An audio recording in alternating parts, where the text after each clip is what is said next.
Hello সবাইকে, welcome back to my channel and welcome back to a new video.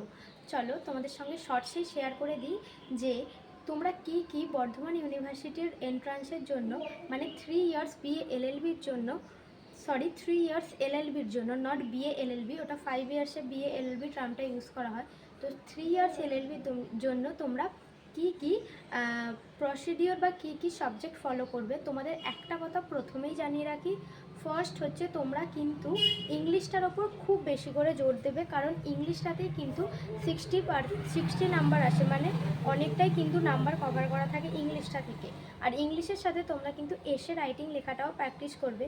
আশা করছি তোমরা সবাই অনেকেই জানো এসে রাইটিং লেখা, কারণ আমাদের আইসিএসসি সিবিএসসি বোর্ড ছাড়াও ওয়েস্ট বেঙ্গল বোর্ডেও কিন্তু ক্লাস 11-12-এ এসে রাইটিং লেখানো হয়।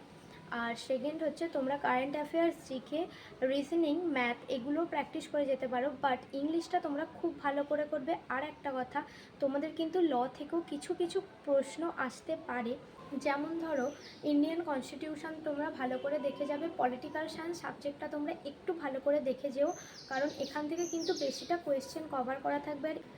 আর ইংলিশের জন্য তো তোমাদের বলেই দিলাম যে 60 মার্কস, মানে 60 মার্কস কিন্তু ইংলিশ থেকেই থাকে। তো তোমাদের কিন্তু ভালোভাবে ভোকাবুলারি, গ্রামার, ইংলিশ, মানে হচ্ছে যে এসে রাইটিং, আর সেকেন্ড হচ্ছে যে কবে কি ডেটে, মানে মেন ডেটগুলো, মানে কবে ইন্ডিয়ান কনস্টিটিউশন এনফোর্স হয়েছিল, বা মানে ইন্ডিয়ান কনস্টিটিউশনের কতগুলো মানে আর্টিকেল আছে, কতগুলো শিডিউল আছে, সব কিছু কিন্তু তোমরা ভালোভাবে করে যেও। মানে ইম্পর্ট্যান্ট ডেট, ইম্পর্ট্যান্ট পলিটিক্যাল থেকে কোয়েশ্চেনগুলো তোমরা কিন্তু কভার করে যাবে। আশা করছি তোমরা এইসব করলেই এন্ট্রান্সে অনেক ভালো রেজাল্ট করতে পারবে। Best of luck, by.